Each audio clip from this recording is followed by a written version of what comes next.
వీటెన్ news కి స్వాగతం. మంచిర్యాల జిల్లా బెల్లంపల్లి పట్టణంలో ఈ రోజు బెల్లంపల్లి ఎమ్మెల్యే గడ్డం వినోద్ ఆదేశాల మేరకు బజార్లోని పెద్ద హమాలి ముఠా వర్కర్లు యూనియన్ అధ్యక్షులు గెల్లి రాజలింగాద్రులు మేడే సందర్భంగా టపాసులు కాల్చి అనంతరం జెండా ఆవిష్కరణ చేయడం జరిగింది.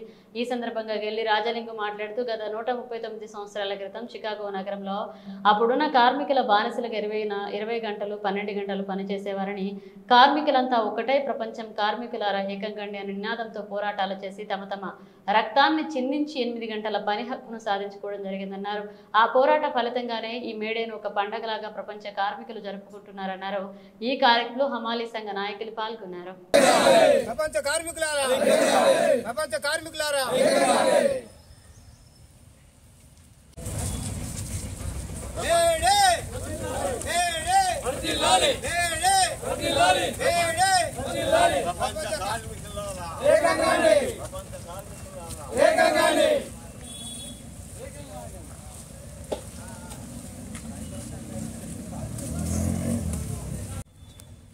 ఈరోజు బెల్లంపల్లి పట్టణంలో హమాలీ సంఘం కార్మికులు మేడే సందర్భంగా ఈరోజు కార్యక్రమం చేయడం జరిగింది.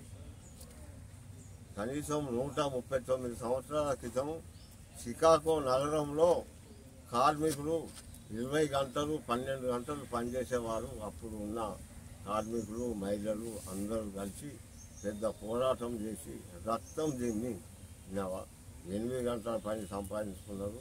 అదే రోజు ఈరోజు మేడే ఫస్ట్ రోజు కార్మికులంతా ఏకంగా ఉండి మేడేను ఘనంగా జరుపుకోవడం జరుగుతుందని కోరుకుంటూ నమస్కారం.